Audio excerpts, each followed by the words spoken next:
to shape up, and the India G20 was instrumental to finally bringing together the ecosystem to coalesce around a common understanding of what it is. And I think the definition has been evolving and getting deeper and clearer as we went along. And the definition is important because, until we know what we're talking about, it's hard to negotiate an agreement around what we are doing. And the public piece of digital public infrastructure probably was one of the parts of it that galvanized a lot of heated debates. So when you ask me about what we have been hearing from the international organizations, within that context also it was taking a while for the international organizations to bring us on board into the discussion, because it was perceived for a while as a public sector-led effort.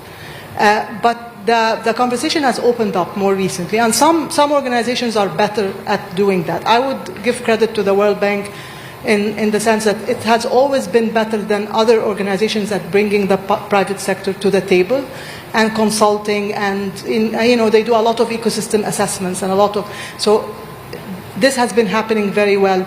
Maybe on the United Nations side it's taken more time to get to that point. But I want to specifically point to a very important report that came out of the World Bank on the 11th of March about digital public infrastructure as an instrument for development. And the way that the report went into defining the role of the private sector, I would say, is fantastic. And as it gets socialized, it will open up more space in that regard. And it states it very clearly that the private sector is central to the digital public infrastructure agenda. It's central to the success of the agenda.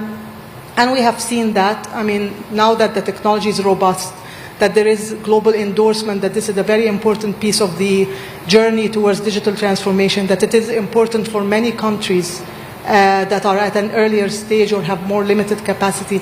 I think that the way this report positioned the ecosystem will contribute a great deal to enhancing and deepening the dialogue around the role of the private sector.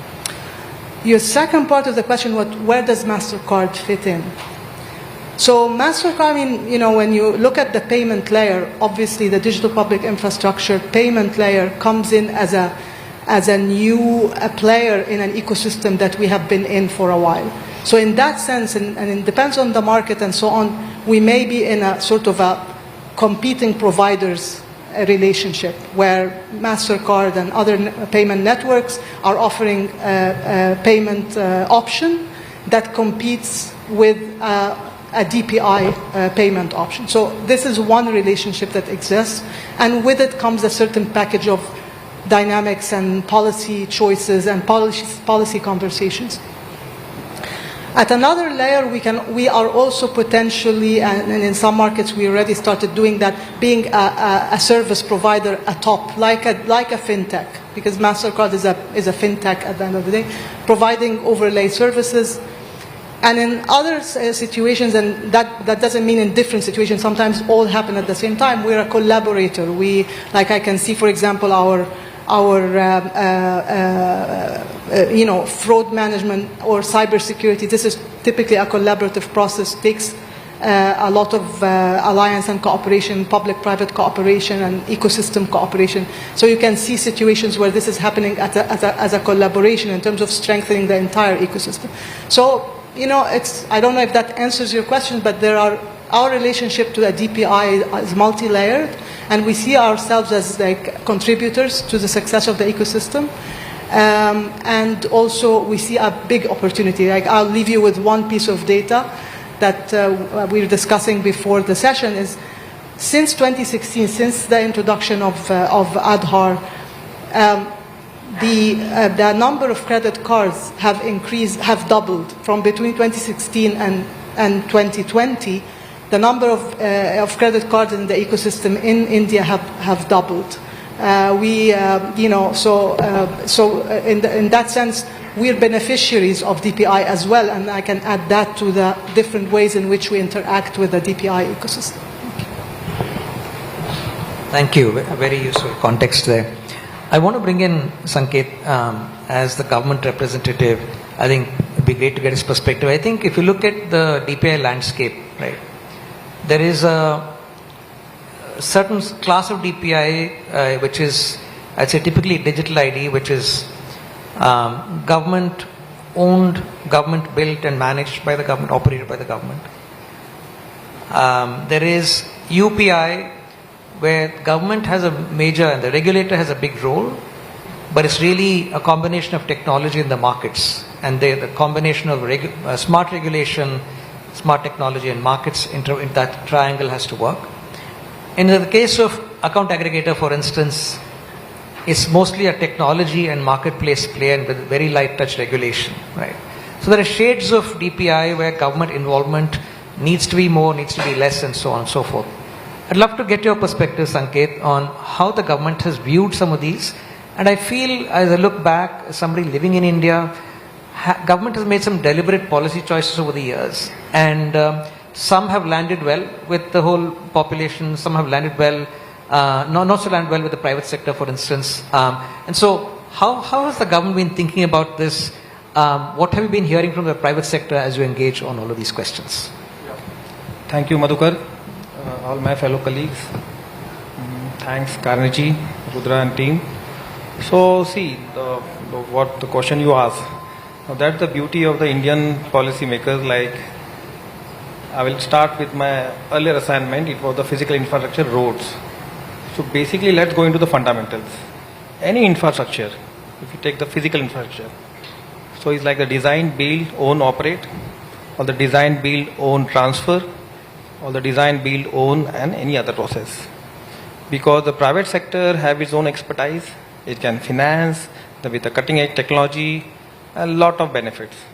In the same way, the examples you gave of UPI, of account aggregation, or even DigiLocker, let me tell you. So there is not like everything will fit in one box. We have to be very flexible. So now when this started, it's not like it started yesterday or overnight and one fine morning we are talking about this. No. It's about a digital India, which is almost a decade old campaign we started. And in 16, 17, we saw the UPI coming and, the COVID during the COVID times, the DigiLocker recently and all. So basically, every DPI, we need to understand, first of all, the pulse of the market and even the nuts and bolts of the field. Because it should be citizen-centric, user-friendly and accessible. So you can't, again I will say, you can't put all the eggs in one basket. We have to be very thorough, very flexible and very, I will say, customized what is needed. That is where our Ministry of Electronics and IT, we played an important role to bring the private partnership into this. We have fantastic examples of UPI, where Google and PhonePe have used our APIs and done wonders. We have the other example of even, I will say, Aadhaar integration with Jio's eKYC, and see the verification cost. Almost 90% of the cost of verifications have come down. I have many other examples. We see the space program. Yesterday I was listening to Nandan Nilekani sir and he was mentioning about the space system, and see many of the startups coming up, building up the 3D designs and all. And that's the wonder. We have the PME Vidya, I'm looking into BISAC. So we have one of the most economical satellites where I'm giving it to Sri Lanka, Myanmar and all these South Asian states for education, for training, for skilling, and I have almost 300 operational transponders. What I want to say here is that we have to be flexible, and see, the private sector is very important, first of all. What my colleague was saying, I was just listening carefully. So Mastercard and all, they're also, again, I will say, for example, they're very important payment gateways. I'm handling DigiLocker as an open data exchange platform. And the next step is a digital wallet. And a digital wallet, we are talking with EU and ITU in UN and all. A digital wallet can't be complete without the partnership of, again, these important gateways. So I think that, again, G20 gave a fillip. Yes, G20 gave a fillip. So why? Because see, our foundational principles are very strong. The fundamental principles of to make it open, secure, scalable, and accessible to all. And again, our foundational DPIs like UPI, Open Data Exchange, and Bhubaneswar was just here, and we were talking about the data governance and other. I think that's wonder. I think a lot of things are being done. Let me tell you. Today, we are also thinking of a future network of a resilient one, where government have a role to play, and I'm doing something. So today, I have my own 7 platforms, indigenously developed and designed. Like we have our own app store, own email ID with a private partner, own intranet, own document management system, our own single sign-on, our own cable landing station. We are planning everything because it should be end-to-end. We can't just say that this is the bottle or this is the glass and these are separate. No. We have to think from end to end. So this is what the government is doing, and the government understands, appreciates the partnership of private sector, and with them we always see that it's a win-win situation.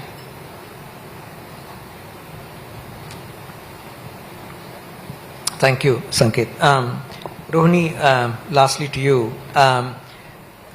Microsoft is all over the world and has had an important evolution over the last 30 years, and especially after the cloud business have started. Your partnerships and engagement with the government is only going up. And it'd be great to get your perspective on how you've seen the DPI story evolve in India, but also how you see this playing out around the world. Thanks for that question. Let me first start with a couple of observations about how synergistic a hyperscale cloud is with the DPI thinking. That might provide some conceptual thinking here. One, when you talk about DPI, we are talking about qualities like scalability, minimalism, building blocks, interoperability, security. These are fundamental tenets for a hyperscale cloud to work on a global scale. So there is surprising amount of synergy between a DPI thinking and a cloud. Second part I'll present is that as a hyperscale cloud, we think of the cloud as a platform.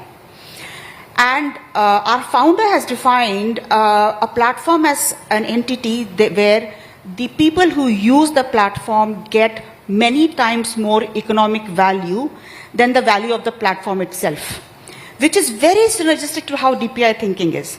That people who use DPI and create economic value has to be many, many times more than the DPI itself. The reason I bring that up is because I think the ability for governments to look at the hyperscale cloud as a partner in the journey is super critical, because it allows you a running start to understand that the infrastructure part of whatever you want to deploy is by definition, by design, scalable, interoperable, and by the way, open source friendly. Microsoft is one of the largest contributors to open source, including some of our most recent innovations in agentic frameworks like AutoGen. They are open sourced. So it is a bit of a misconception. I want to understand that, understand the nature of how a hyperscale platform works. Now I will give a couple of examples, particularly in India, where, as you mentioned in your opening remarks, the role Microsoft has played. So we heard yesterday Nandan talk about AI as DPI, and he mentioned Bhashini. Now, our research, Microsoft Research, worked with AI for Bharat at IIT Madras over many years to build these language models that they then became part of the National Language Translation Mission and our Bhashini today.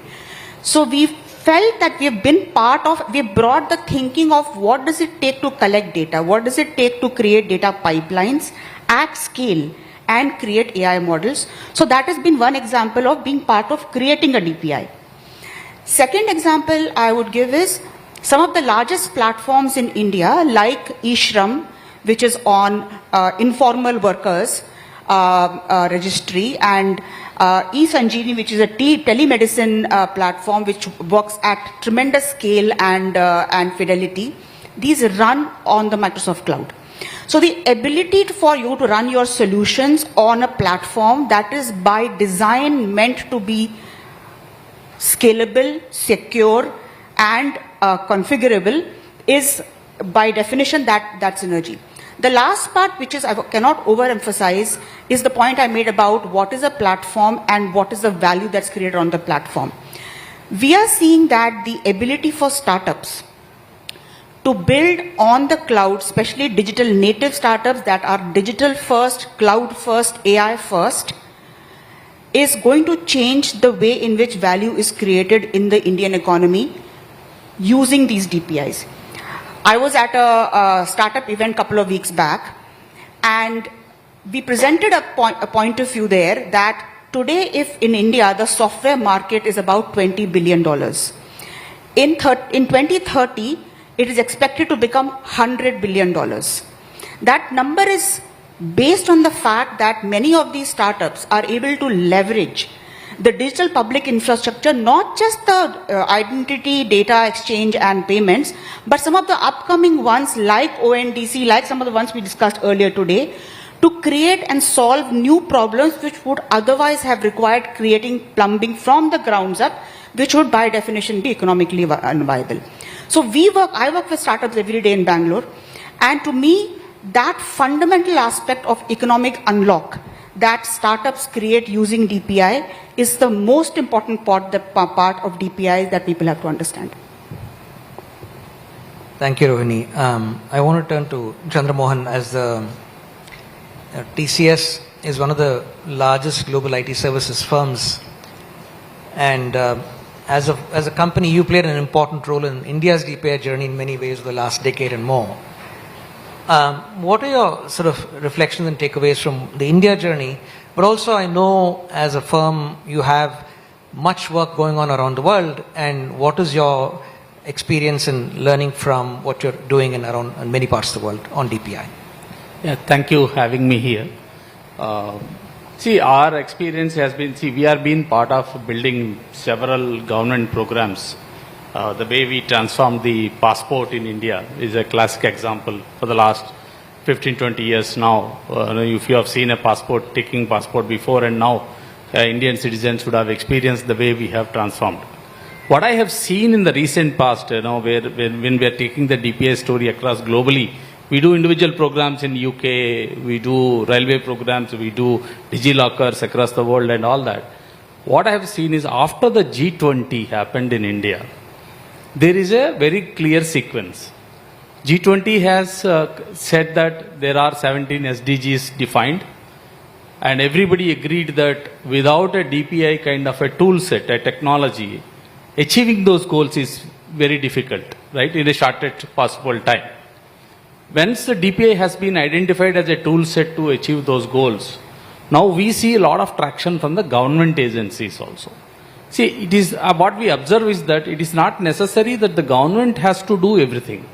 Most of the Indian government has played a very good role in the evangelization of the DPI, in also setting up a policy framework, creating institutions like NPCI, like UID, like ONDC, to create institutions given independent and autonomousity for them to innovate. And they naturally become a tech-savvy organizations. So what we see globally is that I think what important point is conceptualizing DPI required, which is foundational as well as sectorial DPIs. But once the DPI to be built, which is at the end of the day objective of the DPI is to give a citizen stack, a convenient citizen stack on the ground. It is also followed a very good methodology, learning from India, which everybody could take it a general methodology. I was sharing that information is that it actually gone to the manufacturing methodology. If you see the UPI story, I'll take one example of UPI, how it is actually resembled to the manufacturing. The switching and settlement is done by NPCI, infrastructure, right? If anybody wants to send money from A to B who are in different banks or different financial institutions, the central switching and settlement is done by NPCI. That's an easier task to do, to be honest with you. It's a technology component. Technology is always easy to do. Now the biggest part is the distribution of that service onto the ground. The banks have played a very important role in distribution, both in terms of creating an ecosystem of capturing the transactions and also acceptance on the transaction account, like authentication, authorization of the account, making the account credited, debited, secondly reconciliation, customer grievances on the transaction. They are become the distributor or a processor of the transaction. Now there is a dealer down below who is actually the TPAPs, third party application service providers, who played larger role in terms of taking the transactions, creating the merchant ecosystem on the ground. And in fact, the success of UPI is actually laid on the foundation of Prime Minister Jan Dhan Yojana. If there is no account in the bank, you can imagine how UPI would have been today, right? So if I take this example, there is a foundational work that is done on a PMJDY program, that is Banking for All. And there is a distribution network which is created to make sure that it is properly go through the proper regulated entity. And there is a TPAP, which is basically fintechs and startups and who actually innovated the way of redefining the experience. And when we see this the same journey applies to Aadhaar, the same journey can apply to any other, even DigiLocker for that matter. The consumption is done by a lot of businesses. The private parties have a larger role in terms of driving this transformation. And whenever we take to one of the countries this experience, see, it is not that the India DPA can be just copy pasted to some other. It is not possible because the DPA implementations have a lot of implications on the culture, the geo positioning and the population there, the education levels, digital literacy, lot of things influence that, dynamics and all. What is important is this common framework where you actually create an infrastructure which can be created by the government or a government appointed agencies who are tech savvy and a private parties who come into it and then actually play the role of distribution and then consumption infrastructure. So if you ask me, the Google Pays or Phone Pays or the world is basically a consumption infrastructure who created an infrastructure for consuming the services. But end of the transaction is done by either UID or by NPCI or somebody else. And I think with this learning, what we played a large role in terms of the inclusion of the people. See, second very important factor which I feel is inclusion is not charity. Inclusion is possible business model. I am the classic example. I started working on financial inclusion in the year 2007. Everybody asked me that you are a global banking guy, why you are doing a rural banking, right? But actually today, I am talking about now 17 years from there, I have a sustainable financial inclusion business model where I can survive as a business unit within TCS. It is all about how do you create the business products and services suitable to that segment and price it to the segment that the segment can afford it, right? So it is important that when we are as a private entity trying to do the inclusion on the ground, important is to obviously to change the lives of the people on the ground, but you have to always have a sustainable program to run it for a long run. That means unless it is profit oriented, you created a model which can actually sustain for a long, no businesses can run on it. So I think from a private partnership with the government, especially the progressive governments which we have in India, I think we see a lot of synergy between public and private in terms of delivering those citizens stack to the ground. Thank you so much, Chandramohan. I wanted to pick up one of the points you just mentioned. I'll come back to you for this question and would love to expand the discussion. I fully agree that there is no one-size-fits-all solution in DPI, right? But one of the things that technology has done and continues to do is standardization of many things, right? So if you go back to at least my time, late 80s, early 90s, companies would build their own email, right? Their own word processor and so on and so forth.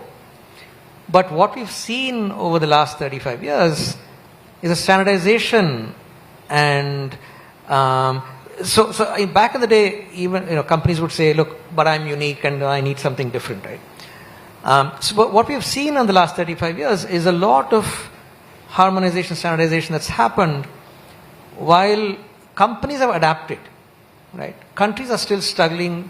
Everybody thinks they're unique. Yes, they are unique in many ways, but what I think the question I have, and this may be useful for many others to respond as well. What is it that can be standardized that can scale, and what is it that needs to be customized, right? That's a fine balance. Last year, Carnegie released a paper at last GTS called DPI as a package service.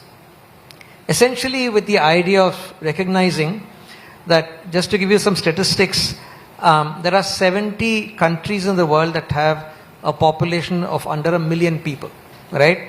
Now, I would find it very hard. We were talking to my friend Pete from New Zealand here. Cook Island in their neighborhood has 15,000 people, and he said it's fewer people than in this building. So how do you expect a Cook Island or any such small country to build ID and payments? And so what's the especially having you've seen the tech sector for many years yourself, what's the degree of standardization that's possible? What needs to be customized? I think you have some reflections on that would be great to get. I think the foundational DPAs which we are talking about, which are standard, like giving identity. So we talk about giving identity to humans, right? Giving identity, India, we never spoke about it, giving identity to cattle, right? We have Pasu Aadhaar, right? Giving identity to institutions who are giving employment called Udyog Aadhaar, right? Identity as a subject is standard. The way in which you communicate, the protocols, or the way in which you transmit data, the technology is standard. The features could be customized based on. See, I tried to do financial inclusion after doing in India with a great story that 70% of India's Prime Minister Jan Dhan Yojana I could contribute. We went to Bangladesh. The complete story is different there, right? Because of the local religious, cultural, various aspects which are there. What I'm trying to say is that what is standard is obviously the technology part, which can be standard provided you build it on open standards and the way in which you make it interoperable, secure, privacy by design. These are the common principles across the globe. There is nothing, no changes in that, except rules of the game might change from country to country, but they are all configurable. But the point is that how do I make it adopted on the ground is the biggest challenge. And that's where the private players plays bigger role. So government will not be able to take it to the ground. Government can say that I want to have a direct benefit transfer scheme. But how do you take it onto the ground is actually is an ecosystem play. It includes the sponsor banks. It includes the destination banks where the guy maintains an account. It includes the interoperable agency, like where we have done Aadhaar payment bid system in NPCI. But it is all about you create the standard technology framework and protocol to reach to the ground. That's very important. But the customizations and parameters are more to do with the how you deliver onto the ground and what makes it successful. Unless you understand the local dynamics, adoption is very difficult. You can build great systems, but essentially unless you have the local nuances, like example, language is an example, religion is an example. Right, some customs we have to follow. So those are the things which will go on a customization. But I think broadly, if you build a technology with a open architecture and open protocols and frameworks, and I'm sure they are reusable across with a little tweaking here and there. Yeah, I get your point and fully agree. I just want to play devil's advocate and bring in either Heba or Rohini to say, look, there's only one Microsoft Word around the world. There's only one Mastercard around the world. You don't customize, I don't think, a lot for any country. Let's play devil's advocate and spar with Chandramohan for a minute, if you will. Yeah, let me since I work for a company which actually has the whole gamut, which means if I look at our modern work, it's a product. You don't customize it by and large. We've got business applications which you could customize. As soon as, so one, of course, every customer rightfully believes they are unique. As soon as you start to customize, you are going down a path of making that product only for you. And therefore, any innovation that happens at scale on the platform, you are away from it. You're going to have to constantly reinvest in making sure that you have caught up with the customization. So it's a very healthy tension. I believe system integrators, I'm sort of really being specific. I think system integrators have a very unique role to play here. to create that or manage that healthy tension between what is a product versus what has to be customized. And I will add another point in there called configuration. There are ways to create products or deploy products which only require configuration changes, not code changes.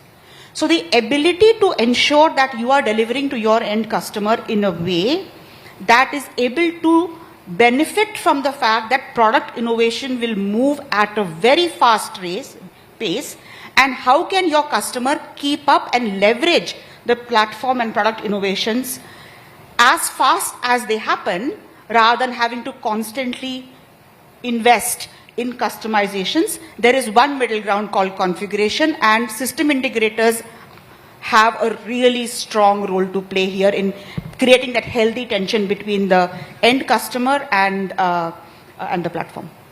I'll go quickly to Hiba and then come to Ajayanti and then Sanket last year. No, I mean, contrary to common perception, there is a lot of customization that happens in every deployment, because every ecosystem is different. Who are the main players? Are they banks, fintechs, telcos? Also the economics are different in every context. So I was myself surprised to realize how much every deployment in Mastercard involves quite a bit of customization. It might not be technology per se, but a lot of in terms of how you configure the ecosystem and define the rules and participation and so on involves quite a bit of customization. So yeah, we would love to be able to have like ready-made, but I think countries are pretty different, and that's something that comes out in a lot of the recent discussion. No, fair. I was just trying to create a bit of a war between Chandra Mohan and the two of you, but didn't work out. Vajayanti and Sanket, and we'll go to the audience. Yes, I agree with the prior speakers that in many ways it's just not the technology. So DPI is much more than technology, and so so some of the things, it's sort of the frameworks, the principles, the good practices, the lessons learned, and I think that's one of the benefits of the deployment of a DPI in now multiple countries, over 70 countries, where it's what we love is this iterative approach. So you have the high-level principles, the good practices, the frameworks, but then get deployed at the country level has to be customized because you have different laws. You have different institutions and institutional arrangements and different sort of leaders, as well as the capacity in country. And so what we've seen is that there are some elements, for example, the good practices and approaches for enrollment or issuance of ID, and the lessons across that. But laws will have to be different and things like that. I think it's a very interesting discussion going on here, and on part of the government, Ministry of Electronics and IT. We keep on doing, we are rolling out, we're talking to many foreign countries for, helping them in these digital IDs, for national DPIs and all. So basically, again, I think the technology is the answer. And there is now between what the views we are listening, we have to maintain a fine balance. There is a fine balance, how much, where to customize, to adapt, and between the cross-border collaboration, I will say. For me, let me tell you one good thing, what we are doing, because the work of digital ID was mentioned and the standard of TSO, technical standard. So India will be soon coming up with the global technology standards for digital ID. So today I have some 2 billion codes, 1.4 mine, and 60 million are friendly countries where we are rolling it out. So you have listened about MOSIP and all. So almost 25 countries they are working. In 5 countries there is a rollout: Ethiopia, Philippines, Morocco, national rollout. So what I understand is every country is different, every region is different, every place is different. The culture, the local part, the political part, the social part, the economical part, the geostrategic, geopolitical equation and all. So it's very different. We have to see that if we are implementing and rolling out something, I don't know if it should be a product or what, but anyway, the fundamental principles to be open source and all are very important to be interoperable. And that is where India, Ministry of Electronics and IT, we are very successful. And that is why our foundational DPIs like DigiLocker, the Open Data Exchange, the Digital ID, they are sought. I think many things are there, but technology is the answer, and you just can't say that one thing will fit into all. No, that's. Thank you. I want to, before we open up to the audience questions, I know there are a lot of expertise in the room, and I'm sure we'll have a lively discussion. I want to invite Imran, who's a member of parliament from South Africa, to talk a little bit about the G20 work and where DPI is coming up with the G20 work in South Africa. Imran, please. Thank you, Madhukar, and thank you to the External Affairs Ministry of the Government of India and to Carnegie India for this wonderful opportunity of being here. And this is my first visit as an MP. I've been here before, so whenever I come to India, it's like coming home. India and South Africa have a very strong relationship, both culturally. As a matter of interest, 2.74% of our population are people from the Indian diaspora, representing 1.7 million Indians. I think it was the largest Indian population out of India and probably still remains. And I think secondly is also that India and South Africa share a common colonial past, a past of exclusion, and then a post-colonial past, where we need to build inclusive economies and we really need to get back into society. India has been far longer than us in this journey, I think about 77 years, and we are just 31 years into this journey post-democracy. So we got a long road to freedom. Interestingly enough as well, some context into G20 is that South Africa is the fourth of the developing countries that hosted the presidency. And that has been advancing this agenda of global south and development countries. And I think it's crucially important that the audience understands the geopolitical circumstances, that we know what's taking place here. I mean, in 2022, I think it was Indonesia. In 2023, India, and I know the DPI took center stage in amongst the resolutions that took place. In last year, it was Brazil. And 2025, it's South Africa. So we have this huge mantle of responsibility of advancing the agenda and the growth and the re-emergence of developing countries and the global south. And what's also very unique about this G20 is that we are the only African country that's part of the G20, and it is the first time that the G20 is being hosted by an African country. So we also have this additional responsibility of ensuring that Africa is not left behind and that the interest of Africa. And therefore, I think maybe I'd pause and say that I was very deeply humbled and excited when I saw African countries like Morocco, like Uganda, Malawi, and Nigeria share with us their journey through DPI. So finally, just to conclude the context there, is that interestingly enough, what happens is after us, and that is why it was important for us to show this chain that way we're carrying this presidency of the global south and developing. Next year, it goes to America. The presidency goes to America. So we can understand the geopolitical circumstances we are in. Whether or not America advances the gains that have been done over the past 4 years remains to be seen. So needless to say, as the last of the developing countries in this four, we want to certainly use it as an opportunity to advance the interest of developing countries. Now, we've identified 4 areas that we really want to focus on under what is called the G20 Digital Economy Working Group, which is a working group that is meeting and will meet until the November summit. I was on a call last night with the Director General of the Department of Communications and Digital Technologies, and she had chaired the DUG, the Digital Economy Working Group, for the last 5 days in South Africa. So we've identified 4 areas that are focus areas for us. The one is digital connectivity. The second is DPI. The third is digital innovation ecosystems. And the fourth is the regulation of AI. These are the key priority areas that the working group is focusing on. And hopefully we'll find when we meet in November, this group would have refined, interrogated, and come up with certain resolutions that will take this G20 forward. Now, why is connectivity crucially important for us in Africa?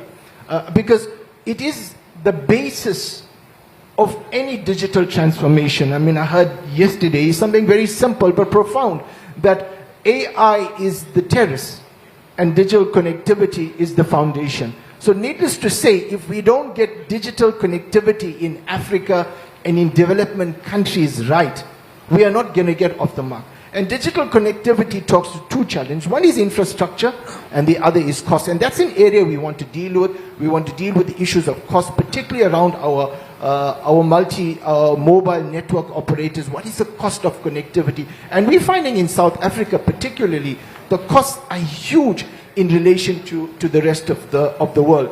And finally, I think as I pause, for me, so I'll be very excited as we look forward to welcoming and hosting the G20 summit in November, where our group will try to address, just in terms of AI, interestingly enough, at very huge conversations that have been taking place within Parliament and the Portfolio Committee where I sit in, is around AI. And one of the lessons of my learnings from here, amongst the many, and I think one profound learning, I think it was Shankar in the very few first minutes, because I've come here to understand DPI and how can that help my country to really get this entire challenges of interoperability, because we have similar challenges, like we have a huge cash economy, we have a huge rural base, we have a huge influx of foreigners that have come in. How do we get them to be meaningful contributors, taxpayers, to the national fiscus so we can have sufficient revenue base to fund infrastructure? So I think DPI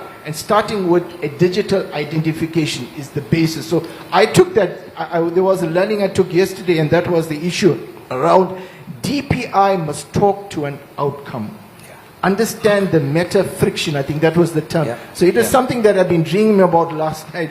I've been trying to itemize what is that common denominator, the problem that my country is facing, that digital ID. Let me understand that meta friction. So as I land, I would really be excited to be hosting the rest of the world in November, and really we welcome yourselves and the audience here to join us in November. And thank you so much again for this opportunity. Thank you, Imran. It's great to get the insight. I know the South African presidency is a few months in already and would love to figure out how we can continue to engage. We have a lot of questions in the audience. If you can put your hand up, we can go from this side of the room and yeah. Hi, my name is Rahul. I'm an independent consultant at the intersection of tech and geopolitics. I've had a long career in the digital and technology world, so I understand the technological model of DPI pretty well. What I'm particularly keen to ask Sanket ji in this case is, what is the commercial and the relational model that India is using, and sorry for sounding transactional for the times, to put this model out in the world? Right? And I've had a word with a couple of MEA folks, but I'm not getting the exact answer. I don't know if there's one that can be shared publicly. Yeah, there's second hand there and the third hand here. Yes. My name is Dr. Sarvjit Dudeja. I want to understand the way we are talking about DPI and digital economy. Are we moving to our cryptocurrency or this type of currency in the world? Even President Trump is also encouraging cryptocurrency during his campaign. He was encouraging instead of dollar. So what is the situation in the rest of the world? Thanks.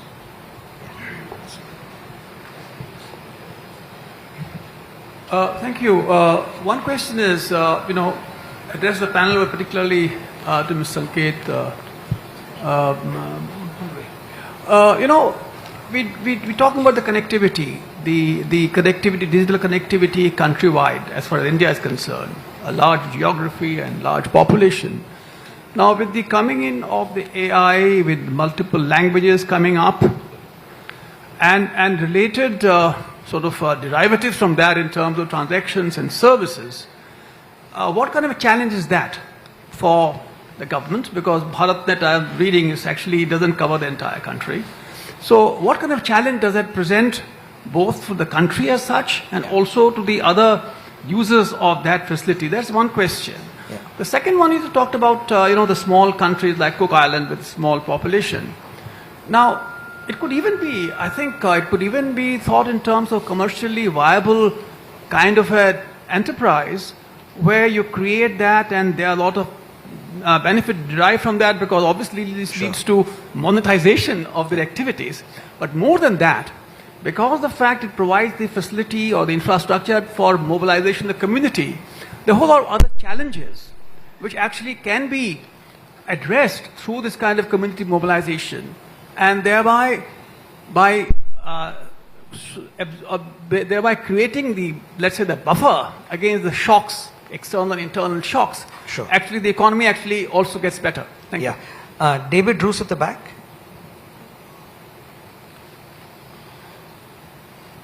Thank you, and first of all, thanks Shruti and all the Carnegie team and the government of India for hosting Can you speak up a little bit, David? this excellent summit. My question would be, frankly speaking, I think we hear a lot, technology is not the problem, but technology is the answer. And then we spend a lot of time talking about technology. So my question is maybe to Joint Secretary Mr. Bontwe would be, what was the most important policy plumbing that you've done before 2016 to allow all of the DPI marketplace? And what would be your first recommendation to a country who has not done yet that kind of heavy lifting on the ground? Thank you. I think those are great questions. You want to start off about, you want to react to anything at all? In no particular order. Anyone wants, I know you've got direct questions. All bombarded on me. Thank you so much. But fine, I'm very happy, because this is what is needed. To see, for the first question, I think the technological model of DPI. So, we have started working in more than 50 countries on all these foundational DPIs, sharing them on the open data exchange and all. It may be the DigiLocker, it may be the digital ID. And let me tell you, when I talk about a digital ID, we all know, or maybe let me tell you that many of the countries, the digital ID was not successful. So why India? Because there are some silent features in our own model, the authority, the Aadhaar and all that. Now coming to your right question, and what I have listened is about the commercialized, the commercial or the realized model, right? So interestingly, what I see or I feel, and I am working as because I am looking into DPI as a subject matter in government of India.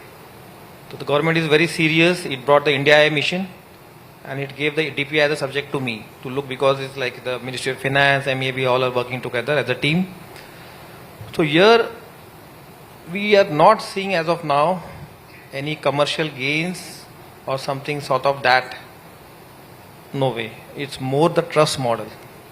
What I feel, it's a trust, and as of now we think that our New Delhi leaders' declaration of G20 is very much clear how to go about it with the fundamental principles for the global south. So I think that is your short answer.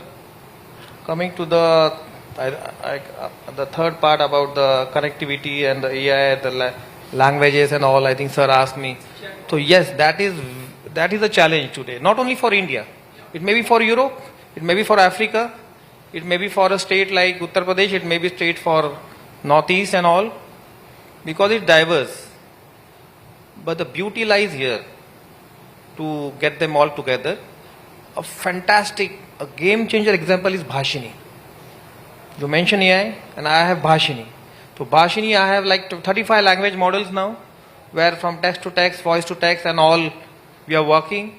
Also with the 6 UN languages, like Russian, Arabic, Chinese, English and all. That is one answer with an fascinating, inclusive and accessible DPI like Bhashini, and I think that should suffice. Coming to the third part, also you mentioned about Togo, right? Infrastructure, yeah. So I think I will also relate it to the last part. Like earlier, what was that? How was the ecosystem built? My friend there had asked, and what I understood, that pre-2016, obviously, see, there is some base infrastructure. Overnight, you just can't come and make some roads and bridges and all. There is some old brownfield project, and then you expand it. If you take the physical part, in the digital, even then we need some. For example, let's take telecom. There is some connectivity like 2G. We can't directly go to 6G or 7G. But yes, India have leapfrog. See the UPI experience. See the Bharat stage experience, my friend, is like the European pollution norms, and we directly went from Bharat stage 4 to Bharat stage 6 and many more. I have some more examples where India have really leapfrog into the technology. But yes, the main what I felt you were asking is, we had a basic infrastructure where it was all built, but the last decade, since 2014-15, when the Digital India campaign took over, we can see the results and the success of the Indian digital transformation story. Thank you. We're at time, but if anyone wants to add some last comments, please do. I'm sure it'd be. I think my experience has been in the successful DPI adoption. Creation is easier, adoption is tough. Okay, is that you identify the right use case to drive the DPI story. If you take Aadhaar example, I have seen on the ground in the villages. Okay, my practical experience is from the ground. If you see that the DBT program actually driven the Aadhaar, people have understood that if I don't have a mechanism to identify myself, how government will actually give me the benefit. Similarly, when you look at DigiLocker today, if you just put a DigiLocker and say start using it, nobody will use it. Suppose if the university says that I will recognize the certificate connected to DigiLocker, or I will recognize your identity connected to DigiLocker, that use case drives the adoption. I think what is important, I have seen, whether you can take UPI example also, demonetization, UPI coincidentally happened similar time, then COVID took place. And smartphone revolution took place in India. So I used to think if a transaction has to happen on a touch phone, which is not hygienic to do, how people will move to touch phone. I used to like BlackBerry. But the point of the matter is the situations and the incidents and the use cases driven that. One is smartphone penetration, affordability of the data connectivity, then the Jan Dhan Yojana, then UPI infrastructure, then you have the demonetization and the COVID. I think there are several factors influence the adoption. Of course. So the use case for any DPI to sustain long-term use case, strong use case is required. That's my. Did you want to add? Just quickly to add, we now are engaged in 70 countries, about $2 billion invested just in ID alone, and we do see countries learning from one another. So many have come to India and been inspired. We know the global public good of MOSIP that was initially inspired by Aadhaar, but is a broader global public good and has been adopted by a number of countries. In several of the countries we're engaging, so Morocco, half of the population is now registered. In Philippines, 90 million people registered. In Nigeria and others. And so, but I agree completely that it's the use case adoption. And to go back to the theme of this, I think we often are focused on the 1, 2, 3 use cases of government services, of public sector services. And I think more and more we need to start thinking. More practical thing. So basically when you do it, it's more, what we are doing is the proof of concept and the pilot. Because the pilot is the base and that helps in the national rollout of any DPI where you want to scale it in any foreign nation. So I think just to go back to saying that I think bringing in private sector innovation and use cases should also be at the heart of the initial 1 or 2 use case adoption. No, we're at time. Did Rohini or Hiba want to closing comments? Anything? No, I wanted to address the point the gentleman made about technology versus technology.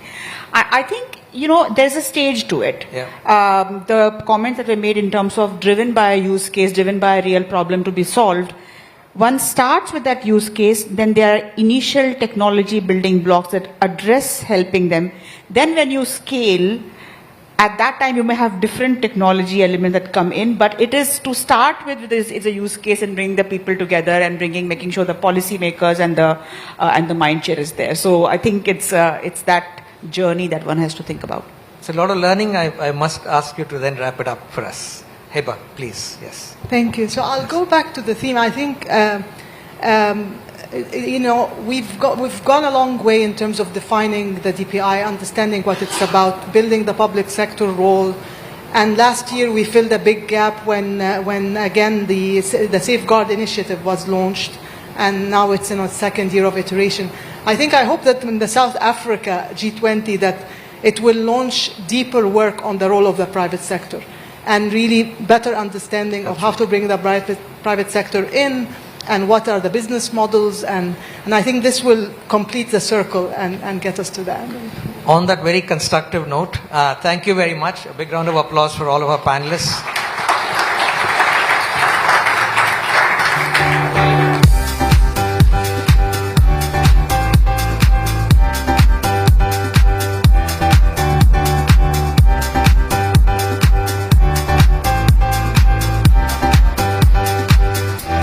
Thank you all for a dynamic and market-focused discussion.